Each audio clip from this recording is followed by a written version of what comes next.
సీతక్క గారికి మరి సభాధ్యక్షులు విశ్వప్రసాద్ అన్న గారికి మరి మన అందరికీ వేదికపై ఉన్నటువంటి డిసిసిలు ఇన్ఛార్జీలు మరి వేదికపై ఉన్నటువంటి ప్రతి ఒక్కరికి కూడా పేరు పేరున పాదాభివందనాలు తెలియజేస్తూ అదే విధంగా ఈ రోజు జనజాత్రకి విచ్చేసిన అన్నలకి అక్కలకి తమ్ముళ్ళకి అందరికీ కూడా శిరసు వంచి పాదాభివందనాలు తెలియజేస్తున్నాను।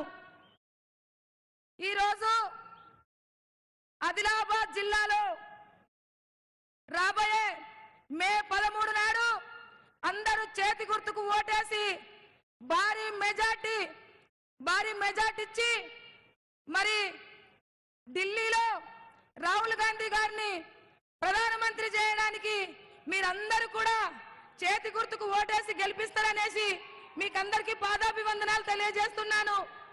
తెలంగాణ రాష్ట్రంలో మరి ఈ రోజు మీరందరూ కూడా ఒక సైన్యంలా కష్టపడి దేశంలో మన కాంగ్రెస్ ప్రభుత్వాన్ని ఏర్పాటు చేసుకున్నాం।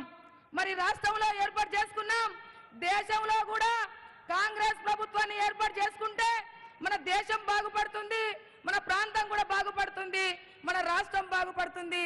కాంగ్రెస్ పార్టీ అంటే ప్రజల పార్టీ, బడుగుల పార్టీ, బలహీనుల పార్టీ। కాంగ్రెస్ పార్టీ అంటేనే ప్రజల పార్టీ। మనం చూస్తున్నాం గౌరవనీయులు రేవంత్ రెడ్డి గారు మరి ఏ విధమైనటువంటి పరిపాలన చేస్తున్నారో మనం చూస్తున్నాం।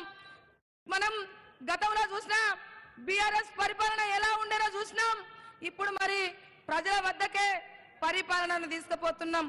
మరి ఈ రోజు ప్రతి ఒక్కటి 6 గ్యారెంటీలతోటి మనం ముందుకొచ్చినాం। కాంగ్రెస్ పార్టీ అంటే త్యాగాల పార్టీ। కాంగ్రెస్ పార్టీ భారతదేశ స్వతంత్రం నుంచి మరి ఎన్నో త్యాగాలు చేసినటువంటి పార్టీ, ఎన్నో చట్టాలు తీసుకొచ్చినటువంటి పార్టీ, ఎన్నో పథకాలు తీసుకొచ్చినటువంటి పార్టీ। మొన్నటికి మొన్న గెలిచిన తర్వాత మరి 6 గ్యారెంటీలతోటి మనం వచ్చి గడప గడపకు 6 గ్యారెంటీలు ఈ రోజు వెళ్ళినాయి। రాబోయే రోజుల్లో తప్పకుండా మీరందరూ కూడా కాంగ్రెస్ పార్టీకి ఓటేసి ఇక్కడ నుంచి భారీ మెజార్టీ ఇస్తారనేసి మీకు చేతులెత్తి నమస్కరిస్తున్నాను। మొట్టమొదటిసారిగా మరి ఏ పార్టీ కూడా మనకు 75 సంవత్సరాల స్వాతంత్రం వచ్చి 75 సంవత్సరాలు దాటిపోయినా ఏ పార్టీ కూడా మరి ఒక మహిళను గుర్తించలేదు। మొట్టమొదటిసారిగా మరి కాంగ్రెస్ పార్టీ మరి ఒక పేదింటి బిడ్డను, ఒక ఆదివాసీ బిడ్డను, ఒక మహిళను మొట్టమొదటిసారిగా కాంగ్రెస్ పార్టీ గుర్తించింది। కాంగ్రెస్ పార్టీ గుర్తించినందుకు జాతీయ కుటుంబానికి, రాష్ట్రీయ కుటుంబానికి మా ముఖ్యమంత్రి గౌరవనీయులు రేవంత్ రెడ్డి గారికి మరోసారి పాదాభివందనాలు తెలియజేస్తూ ఈ ఆదిలాబాద్ పార్లమెంట్ నుంచి తప్పకుండా రాహుల్ గాంధీ గారికి గిఫ్ట్ ఇవ్వడానికి నా ప్రజలందరూ కూడా సిద్ధంగా ఉన్నారనేసి నేను రేవంత్ అన్న గారికి నేను తెలియజేస్తున్నాను। ఎందుకంటే ఈ ఆదిలాబాద్ పార్లమెంట్ లో అందరూ కూడా బడుగు బలహీన వర్గాలే ఉన్నారు। అన్న మీరు 3 సార్లు ఇప్పటికి వచ్చిండు, మా ప్రజల గుండెల్లో మీరున్నారు। ఎందుకంటే ఏ ముఖ్యమంత్రి కూడా 3 సార్లు రాలేదు, ఏ మంత్రివర్యులు కూడా ఈ ప్రాంతాలకు రాలేదు। కానీ కాంగ్రెస్ పార్టీ ముఖ్యమంత్రి వర్యులు మరి 3 సార్లు వచ్చినటువంటి ఘనత మన ఆదిలాబాద్కు ఉంది। అందుకే అన్నగారు ఈ ప్రాంత ఆదివాసులు, ఈ ప్రాంత దళితులు, ఈ ప్రాంత మైనార్టీలు, ఈ ప్రాంత బీసీలు, ఓబీసీలు అందరు సబ్బండ వర్గాలు కూడా మిమ్మల్ని ఆదరిస్తున్నారు అన్న। తప్పకుండా ఇక్కడ నుంచి భారీ మెజార్టీ ఇస్తారనేసి నేను కోరుకుంటున్నా। ఒక్క అవకాశం ఇవ్వండి, కాంగ్రెస్ పార్టీ మీ పక్షాన ఉంటది, మీ సమస్యలో ఉంటది, మీ సమస్యలో భాగస్వామి అవుతుంది కాంగ్రెస్ పార్టీ। మీ సమస్యలు తీర్చడానికి వచ్చింది కాంగ్రెస్ పార్టీ। ఒక్క అవకాశం ఇవ్వండి, ఒక్కసారి మీరు నమ్ముతారనేసి నేను కోరుకుంటున్నా, కొంగు చాచి అడుగుతున్నా।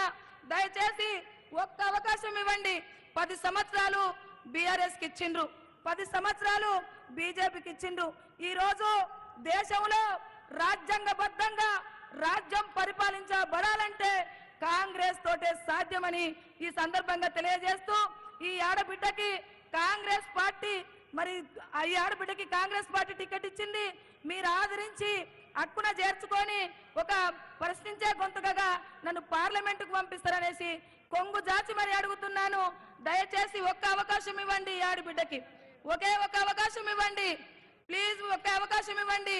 తప్పకుండా కాంగ్రెస్ ప్రభుత్వము దేశంలో ఏర్పడుతుంది, తప్పకుండా మన అభివృద్ధి జరుగుతుంది. బడుగులు బలహీన వర్గాలు అందరూ సబ్బండ వర్గాలను కలుపుకపోయేటువంటి పార్టీ ఏదంటే కాంగ్రెస్ పార్టీ. కాబట్టి ఒక్క అవకాశం ఇవ్వండి కాంగ్రెస్ పార్టీకి.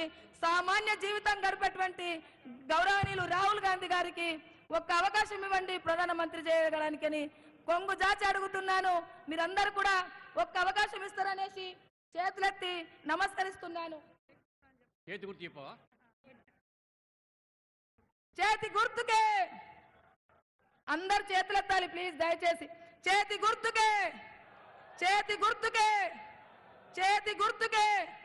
జై కాంగ్రెస్, జై కాంగ్రెస్.